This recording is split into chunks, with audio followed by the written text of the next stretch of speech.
Oh, look at that. Wonderful. So this week is the first week of our new series, Guardrails. And Anna's already give us a brief insight. I was hoping she wouldn't go longer in case she stole what I was going to say.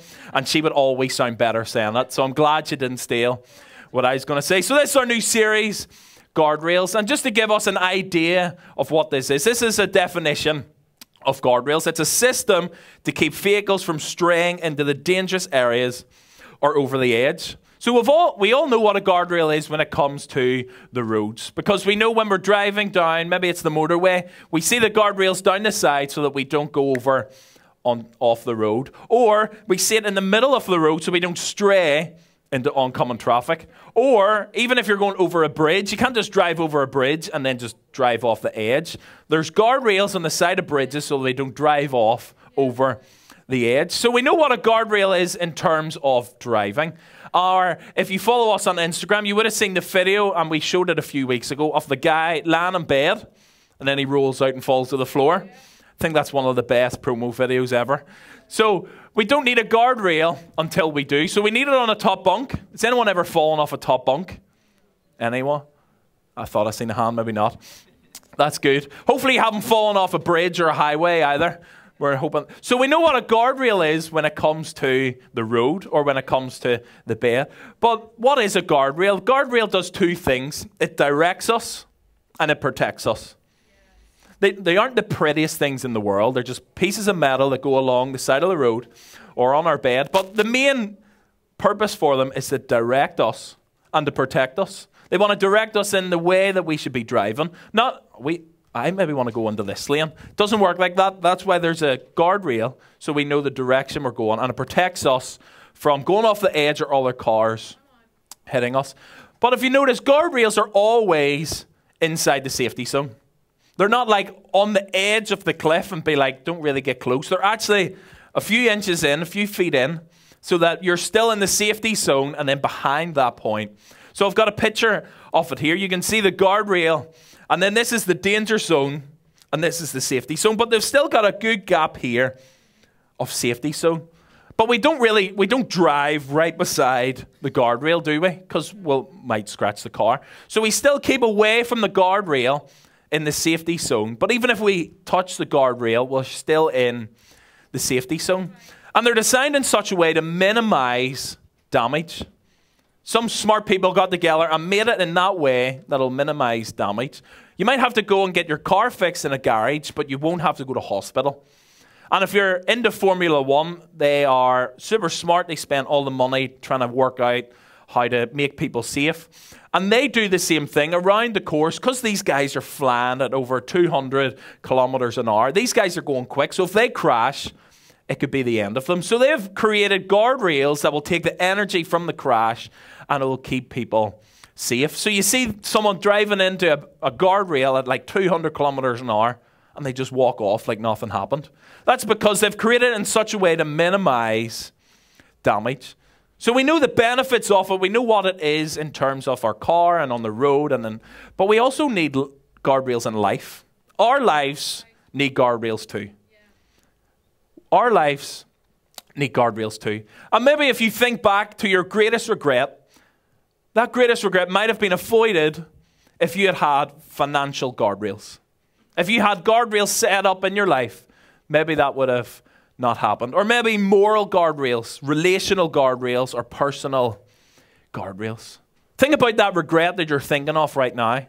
Would that have happened if you had had guardrails put up in your life?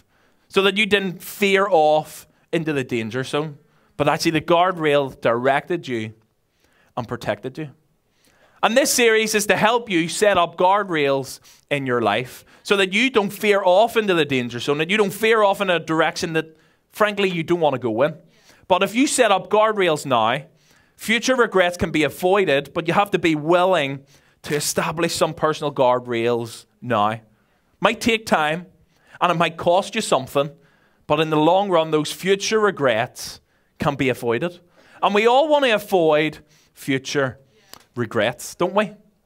I don't think we want to live life regretting anything. So that's why we want to help you set up guardrails in life that to protect us and direct us to where we actually want to go. Because if we don't know where we're going, we'll just drift and we'll end up somewhere. But guardrails help us to go in the direction that we want. And if we're Christ followers, the direction that God wants for our life. But I want to ask a question, and you might have an answer very quickly. Have you ever met someone that you later wish you never met? There's a few chuckles going on. You've met someone that you've regretted meeting. You wish, if only I'd taken the next bus. If only I'd walked across the street. If only I had slept in, and et cetera, et cetera. We all know someone that we wish we'd never met. Hopefully you didn't have to look beside you. Hopefully no one looked down the aisle. Hopefully we have no one in here today. But maybe an easier question. Have you ever met someone that later you wished your husband had met?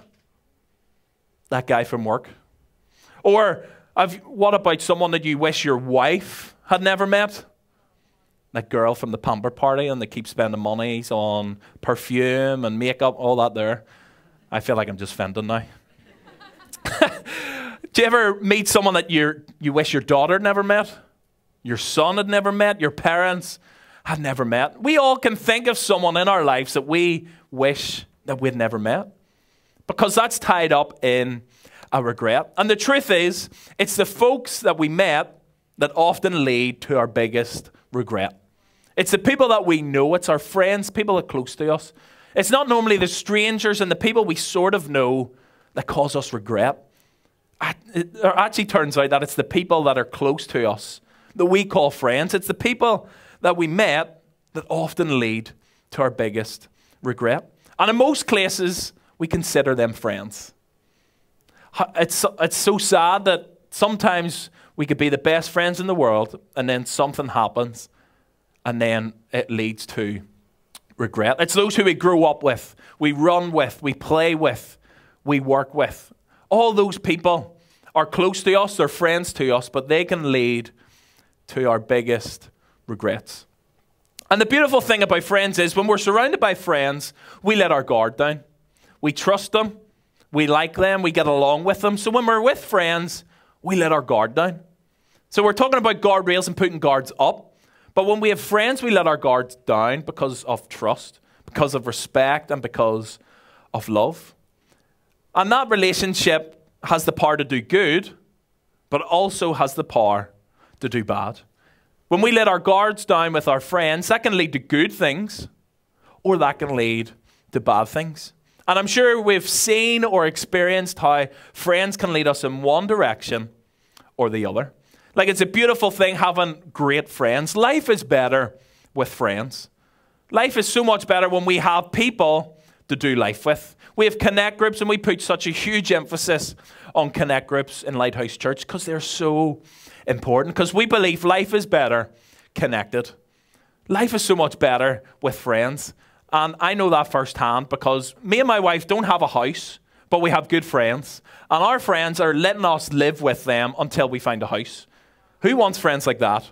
When you're stuck, when you're in need, you have friends like that to help you out. But it also has the power to do bad. Our friends are the ones that might lead us to pain. They might lead us to regret. They might lead us in a direction that, frankly, we just don't want to go in. So because our guards are down, that could be good, but we also need to be wary that that could also be a bad thing. And you might be thinking, right, we're talking about our friends. It's getting very personal here. This may sound judgmental.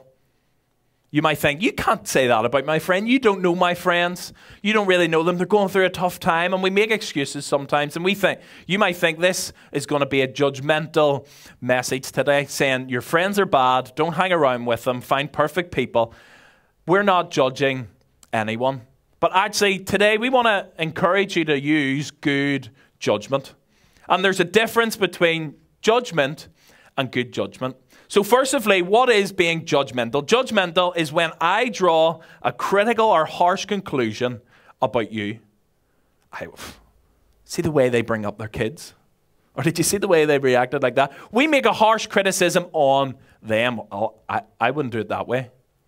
And you set yourself up as judge. And you put yourself in that mindset that you can judge other people. So judgment is you judge other people, but good judgment is this, is when I draw conclusions about myself based on wisdom. So judgment is you're judging people, but good judgment is when I conclude about myself based on wisdom. Basically saying, not saying, I wouldn't do it that way, but actually saying, drawing conclusion on myself, wisdom. I want to do it this way because these are my values. So good judgment is I want to live this way, not because I judge how other people live, but actually good judgment is wise and being full of wisdom. Being judgmental assumes about the other person. Using good judgment knows what I should do. So we're not trying to tell other people how to live. We just want to live the way that we want to live. And sometimes we can't live the way we live because we fear off. And that's why we put guardrails up so that we live the way we want to live. And the guardrails give us guidance and protection and help. And you might know this from being young. Anyone ever thought their parents were judgmental? Our parents were paranoid. They wanted to know what we were up to and who you were hanging out with. Oh, I'm going to the shop. Who are you going with? Oh, I'm going out to play. Who are you with? They were paranoid. They wanted to know everything about who you were hanging out with. Don't hang out with that kid. Don't hang out with that family. And we always thought, my parents are so judgmental. They don't even know my friends. They don't know the goods in them. They give me a bag of sweets, so they're the best person in the world. How could they do wrong? Because they've given me a packet of sweets. And we think our parents are judgmental. Our parents wrap us in bubble wrap. They think that life is difficult. And they think, don't hang around with them. Don't do this, don't do that. And they're so paranoid. But then you've grown up. You've got older. You have kids of yourself. And now you're paranoid-er. You're more paranoid than your parents were about you. And why is that? Because you remember you when you were young. You remember what you were like. You remember what you got up to. And you said, I don't want that for my kid. So we now get into that mindset of, actually, our parents weren't being judgmental. They were using good judgment. Because they wanted you to live a certain way, that you would be a great citizen, that you would be a lovely person, kind and generous. And now you see what your parents seen, that actually you're not being judgmental, but you want your kids that God has given you as a gift, and you want them to live a certain way. So you're using good judgment and wisdom.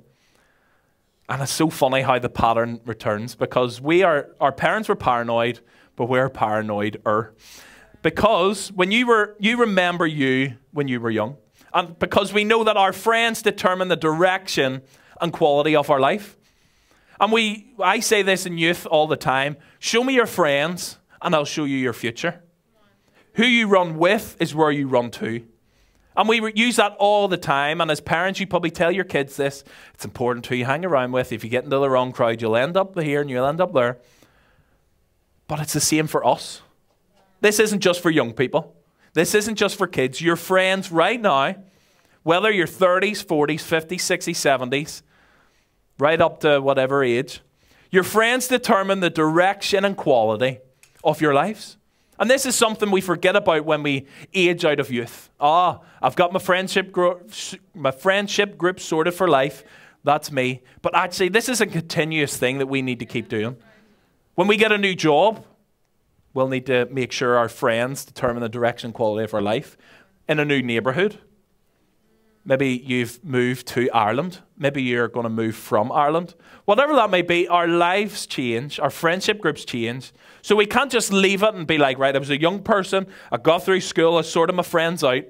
But actually, still today, our friends determine the direction and quality of your life. I have good quality friends. But I've also had bad quality friends.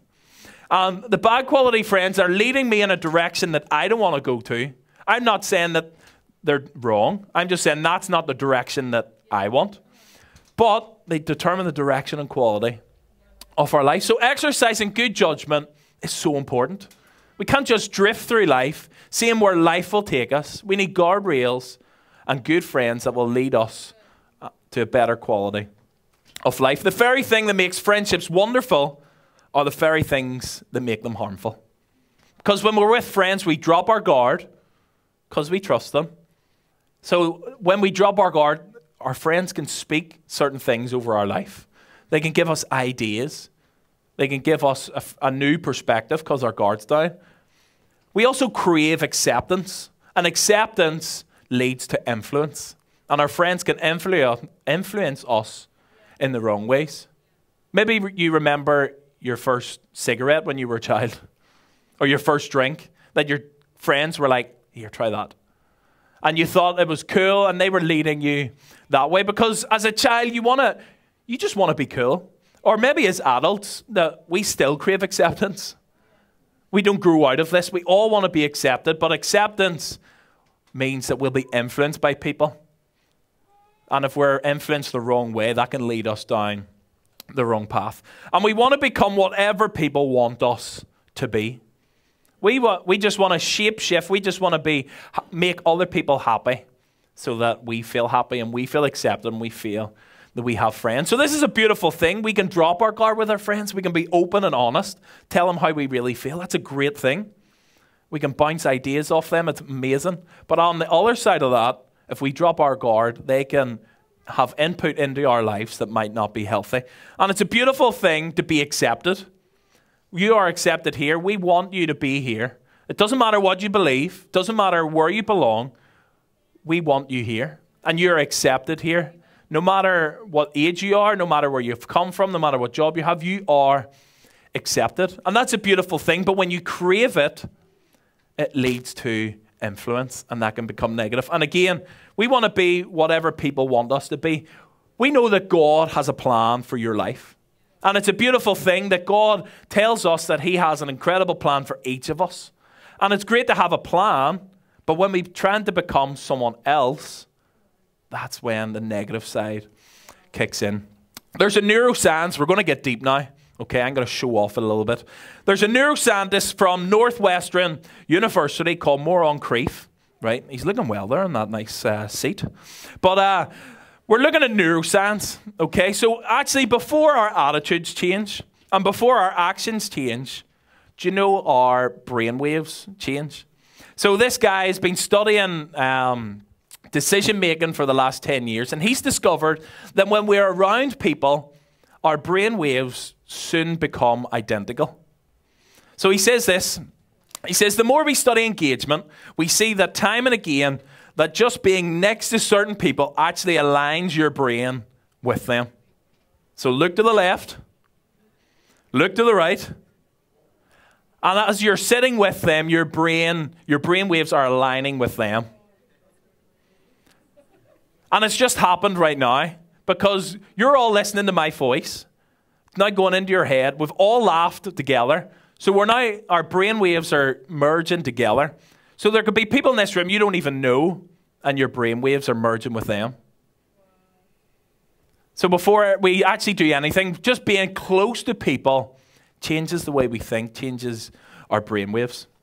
And it goes on to say, if people want to maximize happiness and minimize stress, anyone want that? Yes, amen. Just some people. Does anyone want maximum happiness and minimum stress? Yes. They should build a life that requires fewer decisions by surrounding themselves with people who embody the traits they prefer.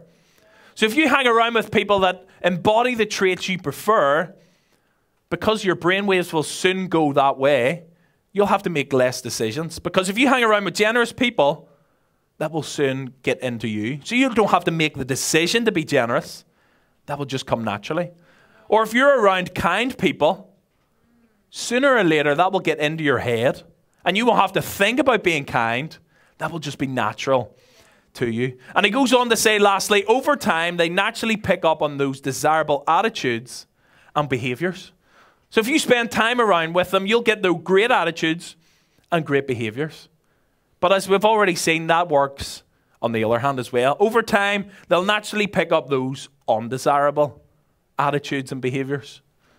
So depending on who you're with, you can pick up their good attitudes and behaviors, or you can pick up their bad attitudes and behaviors. Maybe you've got someone young and they're still trying to work out the English language, and they let out a word that you don't want them to say. Where did you hear that word? Oh, I've picked it up because my friends' parents say that. and they pick it up because they're around all the time, then they soon say it. And that's not, if they want to say that, that's fine. But for my kids, I want them to be kind. I want them to be living this way. So that's why they have guardrails up in place. So over time, we'll either pick up desirable or undesirable attitudes and behaviors, because we all know our friends determine the direction and quality of our lives. And I want to bring it to a verse in Proverbs 13:20. And even before we really knew science, even before we looked at the brain, a man called Solomon wrote the book of Proverbs. And you might not know Solomon, but you might know his dad, who's David. And there's a large chunk of the Bible all about King David. King David defeated Goliath. He went into armies and he made the temple. And he done so many things in the Bible. And he had a son called Solomon. And God said to Solomon, it was an amazing request. He said, you can have whatever you want. It's like an all-you-can-eat buffet. You can have whatever you want. Do you want riches? Do you want the biggest house in the world? Do you want power? What is it you want? And Solomon answered, I want wisdom. So Solomon asked God for wisdom. So God gave him wisdom. And we see through the Bible the wisdom of Solomon. And we see how wise Solomon was. And he's one of the wisest men ever to live. So he compiled a group of Proverbs. He compiled a book. Just like Proverbs we have today. Like a simple proverb, like people in glass houses shouldn't throw stones. So a simple proverb that we have in our everyday life. There's Irish proverbs. Each country will probably have their own different proverbs to live by. Don't throw stones in glass houses. Simple things like that that have a message behind it. So basically Solomon, with all his wisdom, compiled these proverbs into a book in the Bible that God gave him to say. So I want to focus on one of them that he gives to us, found in Proverbs 13:20. And it says, walk with the wise and become wise. It's pretty simple. Walk with the wise, and without trying, and without working at it, and without our brain waves really, we become wise. Solomon didn't know about the brain and how our brain waves align and how when we're around people we pick up their attributes and behaviors. But he says when you walk with the wise, you don't need to work at it. You don't need to try. You just become wise simply by being with them. So there's power in spending time with people. A wise person knows today's decisions are connected to tomorrow's outcomes. So they know that everything that they do today will affect their tomorrow. Everything they did yesterday has affected their today. And wise people know this. That's what makes them wise. And we all know wise people in our lives. They make wise decisions. They've made wise choices in their lives because they know that today's choices are connected to tomorrow's outcomes. So Solomon finishes this proverb. So you walk with the wise, you become wise. And the second half says this: a companion of fools suffers harm. What is a fool? So we're looking at walk with the wise, become wise. Someone who is foolish is careless. They don't care. They just wander around. Whatever happens, happens. Whatever decisions I make today won't affect. So a foolish person thinks my today's decisions are not connected to my tomorrow's outcome because they're careless. They don't care. So whatever I do today, it doesn't matter. But what they fail to see is that it's connected to tomorrow, connected to their future. Friends who aren't careful about their lives aren't careful about your lives either. Our friends aren't careful with their life, they won't be careful about yours. And we read the proverb again, walk with the wise and become wise. So you would think, right, walk with the unwise, you become unwise. But actually it's a lot worse than that. It says, walk with the fool and you suffer harm. So it's a lot worse than just becoming unwise. You suffer harm. Because friends who aren't careful about their lives, don't be careful about your life. Friends that aren't careful about their marriage aren't careful with your marriage. Friends that aren't careful with their finances aren't careful with your finances either. And if you're not careful, you can catch the shrapnel from your friends' bad decisions. Just because of proximity, just because of being close to them, we can catch the shrapnel. We can be affected by our friends' bad decisions. Maybe you've been stung by a friend because of their bad decisions. You haven't necessarily done anything wrong, done anything bad, but being in proximity to that friend, you've hit the shrapnel of their life. Again, remember being in school and you were with your group, the table that you sat with, and there was always the chatty kid in the corner. Maybe that was you. Or maybe you just sat at the table next to the chatty kid, but you always got shouted at because you were at the table. You didn't do anything wrong. You didn't say anything, but by being close to this person, you always got in trouble. And in my previous church, I grew up there. I was there for 26 years. I was born on the Tuesday, went to church on the Sunday, then kept going to church on the Sunday, and then worked there for 5 years, and then decided to come and join Lighthouse because I've heard of all the incredible people at Lighthouse. But in my previous church, I had a friend that I grew up with. So there was me and him. If he done something wrong, I was always shouted at as well, because we were friends. But when I did something wrong, he was automatically blamed too. Because we came in a pair, and sometimes, yes, we got in trouble as a pair. But if we got in trouble individually, I got in trouble too. And he got in trouble too when I got in trouble. So because of our close proximity, we can catch the shrapnel from our friends' bad decisions. So we need to be careful with who we surround ourselves with, because that leads to danger. Because bad friendships can lead to danger, and danger needs guardrails. So I want to talk about 5 red flags that should light up our conscience. 5 red flags. So when we are thinking these things, we should be thinking, that's a red flag. I need a guardrail. I need to be thinking about this, because danger requires a guardrail. So the first red flag is this: when it dawns on you that your core group isn't moving in the direction that you want for your life. So when you're sitting around with all your friends and you might have similar jobs, you might have similar likes and dislikes, but if you notice that you're not moving in the same direction, that should be a red flag. You're not trying to tell them how they should live their life, but you know the direction that you want for your life. So we're not being judgmental, we're using good judgment, because we know the direction we want for our lives. And again, I feel like I'm throwing it back to school, because in school, I had a group of friends, and they lived in the same street as me, and we all grew up together, all went to school, and we were close until maybe about 15, 16, and you're getting close to that 18 years old, and you're an adult, and you can drink, and you can do whatever you want. But as 15-year-olds, I looked around, we played football together, we went to school together, we hung out together, we lived together, we were friends. It was amazing. We were having fun. But I noticed that we weren't moving in the same direction. What started as smoking paper, like just an A4 sheet of paper, rolling it up, lighting it on fire, and inhaling paper. Like, it was something silly. But that led to harder drugs. So I was noticing, well, right, they're starting to do this. So I noticed a pattern. And then they started drinking like really cheap drink that you could get off a carryout. And then they started drinking more and more. And that was their lifestyle, even though they were 15. So I noticed that, yes, we're all having fun. Yes, we all play football together. We all live together. We all have similar traits. They weren't going in the direction that I wanted to go. So I had to make the decision to put guardrails up and say, yes, they can still be my friends, but I'll have to hang out with them less because they're leading me in a different direction. If I kept hanging out with them, I could have started with paper, could have went to a cigarette, could have went to harder drugs, could have went to illegal drugs, just like most of them did.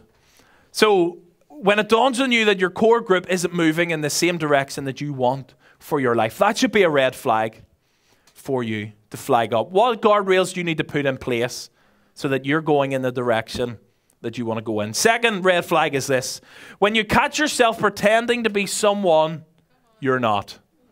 Have you ever caught yourself on, why did I say that? Why am I dressed like this? Why am I going to this show? Have you ever caught yourself on, why am I pretending to be someone you're not? Maybe you've had a conversation with friends and you've disagreed with them, but you find your head nodding along with them. But inside, you're disagreeing with them.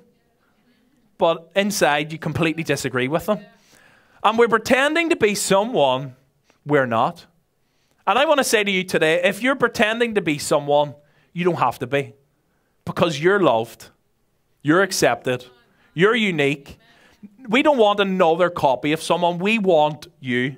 We want you to be you. It's tiring trying to be someone else. What would they say in this situation? What would they dress like? What would they do? We want you. You're the best version of you. I don't want you to be me. I don't want you to be Pastor Jamie. I don't want you to be anyone here. I want you to be you. Because you're loved and you're accepted. And God tells us that He has a plan for you. Not a copy plan of someone else. Not a plan to be someone else. He has a plan for you. You're unique. You're loved. And we want you here at Lighthouse Church. That's a red flag. When you catch yourself when inside you disagree, but then you're nodding away, and you try and be someone else, that is a red flag. You're going in the wrong direction. So that should be a red flag. What guardrails can you put up? Thirdly, when you feel pressure to compromise on your values. The people you surround yourself with, do you feel pressure to compromise your values? And there's a difference here. So we've looked at how the guardrail's in the safety zone. If you have compromised your values, that is the danger zone. So you're too far gone already. But the red flag is when you feel pressured to compromise. So you're hitting the guardrail, but you're still in the safety zone. So you might not have done anything wrong. You might not have compromised your values, but it's a red flag to tell you that you're feeling a pressure to compromise those. Maybe there's something that was never a temptation for you, but now it's a temptation for you. Something that you said, I will never do that, and now it's a possibility. Who is it that you're surrounding yourself with that you feel pressure to compromise your values? And we all have our own different values. And it's the worst when we compromise our values for other people. Imagine you valued integrity and honesty. And your friend said, oh, will you lie to me? It will get me X amount of money. Or it will help me do this. It will help me do that. That's going to put pressure on you to compromise your values. So do you give in to that? Maybe you don't the first time. Maybe you do 4 or 5 times after asking.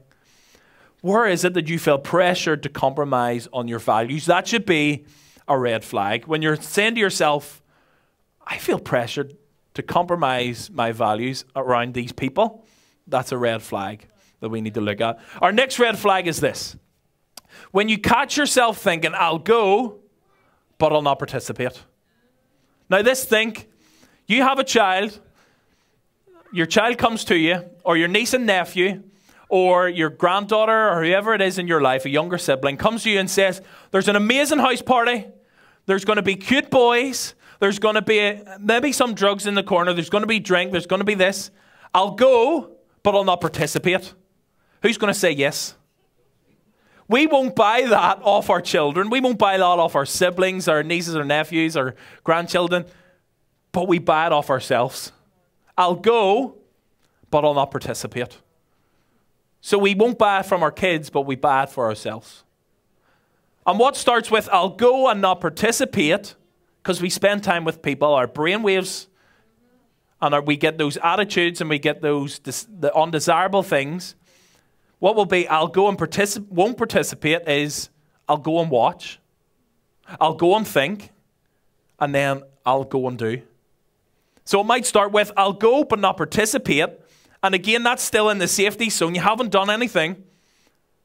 But what starts with hitting the guardrail, if there's no guardrail, you'll go and you'll not participate. Then if there's no guardrail, well, I'll go and think about it. And there's still no guardrail, so I'll go and just take part. But because the guardrail's not there to bump us into the direction that we want to go, we'll catch ourselves thinking, I'll go, but I'll not participate, which will lead to I'll go and participate. So that's a red flag. If you're saying, I'll go somewhere, but I'll not take part in what they're doing, that's a red flag. We should be thinking about, if I don't have a guardrail in place, that will lead to I'll go and end up participating. So this is still in the safety zone. You haven't done anything. But the guardrail will keep us in the direction that we want to go. And our last red flag is this. When you hope that the people you care about don't know your whereabouts. And that whereabouts, you might not be doing anything wrong. You might not be doing anything illegal. You might not be being unfaithful. You might not be doing anything wrong. You might still be in the safe zone, but this is the start of a lie. Because we're ready to lie to someone about our whereabouts. And yes, we might not be doing anything wrong, but this is where the lie starts. So where it wasn't in the danger zone, if there's no guardrail there, we'll lie about our whereabouts again. And then eventually we'll wander off into the danger zone. But when we have guardrails, they protect us and direct us. So they'll direct us in the way that we want to go. So if you hope that people that you care about don't know your whereabouts, that's a red flag. Is there somewhere that you lie about going? Yes, now it might be okay. You might still be in the safe zone. You might not be doing anything. But what will that lead to if there's no guardrails in your life? And there's so many people, maybe in this room, and there's so many people in Dublin 15, in Ireland, in Europe, that have woke up this morning, they're getting ready, they've looked in the mirror, and they've asked themselves the question, how did this happen? How did I end up here? How did I end up with these friends? How did I end up in this job? How did I end up in this situation? How did I end up with this person? How did this happen? I want you to know your life is too valuable to be hijacked by other people's bad decisions. I don't want your life to be hijacked not because of something you've done, but because of other people's bad decisions. When we're surrounding ourselves with the wrong people that maybe don't value what we value or have those undesirable traits and attributes, we will slowly become them and we'll be hijacked by their bad decisions. Because you could go up to them and they say, oh, will you do this wee job for me? And because you're the friend, you go with them. And that decision that they made, and you feel like you're a friend and you'll go with them, can lead to a bad decision. And that's too valuable. Their decision has hijacked your life. It's the shrapnel from their life. So what we need to do is install relational guardrails that will direct us and protect us. Because you are important. Your life is important. And I don't want you to wake up and say, how did I get here? Because we've just veered off into wherever we've been led to go. Because we haven't got guardrails. But if we have guardrails, they will direct us and protect us. So if we are going in the wrong direction, we want to go this way, and we're being led to go this way. If we have guardrails, yes, we might hit it every now and again. Yes, we might stumble into it, but they will bring us back to the direction that we want to go. So are you going in the direction that you want to be going in? Are you going the way that you wanted to go, or do you find yourself lost? Do you find yourself hopeless because you've just let yourself wander without guardrails? And these red flags that I've highlighted this morning weren't red flags for you. And you've just let yourself wander. And you've got off direction. You've got off the track. Maybe you're lost. We need to install relational guardrails that will help direct and protect you. And the sad thing is, we have all seen this played out. We have seen our friends join another friendship group or get into a relationship, and it's ruined their lives. That they had so much potential, but they never lived up to it. And that's why I love being a part of our youth ministry, because I grew up in youth, and I seen my friends make terrible decisions, all because of the friends and people they were hanging around with. And I want to keep encouraging our young people and your young people that show me your friends and I'll show you your future. Who you're running with is where you're running to. And that's the same for us. And I hope today that you haven't looked at this through the lens of, this would be great for my kids. I wish my friends were here to listen to this. I want you to see this through the lens of your life, of your friends, of where you find yourself. Are you lost? Jesus wants to welcome you home. Our friends determine the direction and quality of our life. Friends are great. We've already said that. Life is better connected. Life is great when we have friends. They can pick us up when we're down and do all the great things in life we can share memories with, but they can also be bad for us too. So it might be hard setting up guardrails. Might be a little bit awkward. You might keep bumping into them just until you get your direction. It's like when a toddler starts to walk, they keep maybe stumbling into the wall, but eventually they'll know how to get going and they'll go in the right direction. So when we set up these guardrails, it might be a little bit awkward, might be a little bit time consuming, it might cost us something, but it will set us up for the win and it'll direct us and protect us. We need to use good judgment and wisdom. This isn't about judging people and saying the way they live is wrong, but it's using good judgment and wisdom and saying, that's not how I want to live my life. This is the way that I want to go. And it will cost you something. I've had friends that I've had to let go. Yes, I still keep in contact with them, follow them on Instagram, but I'm not in close proximity to them. Because the direction that they wanted to go, I didn't want to go. And do you know what that meant? Being alone for maybe a year in school. Because I didn't want to hang out with those friends. And it made me lonely for a year. It made me upset for a year. It made me look a bit weird for a year. But in that year, I found new friends that brought me into the direction that I wanted to go. And the direction that I want to go is anywhere that God leads me. And the only way that I can do that is because I have good friends that follow Jesus with me. So to come to Lighthouse, I'm originally from Belfast. I had to leave my family. I had to leave my hometown. I had to leave my job. My wife had to leave her job. We had to leave our home. We don't currently have a house. We're living with friends. Anna didn't have a job until recently. And why would I do that? Because I want to follow Jesus. But it sounds very difficult, but because I have guardrails in place when it gets hard, my guardrails are in place and they'll direct me and protect me. Because years ago I set up these guardrails to say the end goal is to do whatever Jesus tells me to do.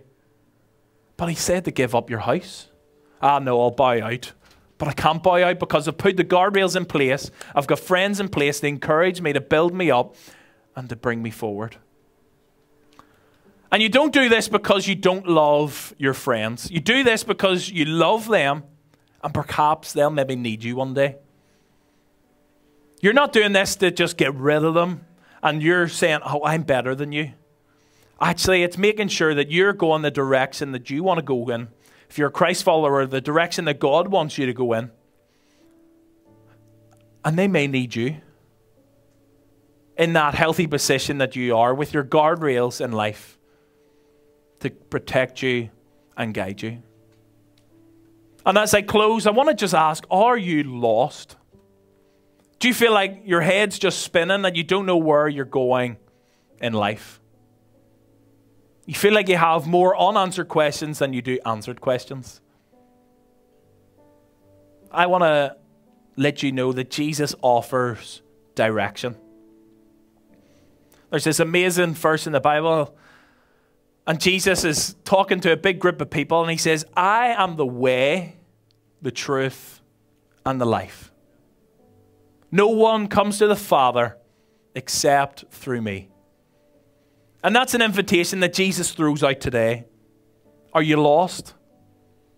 Do you not really know where you're going? Do you have so many unanswered questions? He is the way, he is the truth, and he is the life. He can offer you life today. So if you find yourself in the danger zone, the most incredible thing about God's love is he can pick you up and set you on the right path again. You could be so far away from the guardrail, so far away from the safe area, but God will pick you up and bring you right on track again. And yes, we struggle as Christians sometimes. We struggle and we sometimes want to go off the path, but when we have good friends around us, when we have guardrails around us, we can keep the path, because guardrails direct and protect us.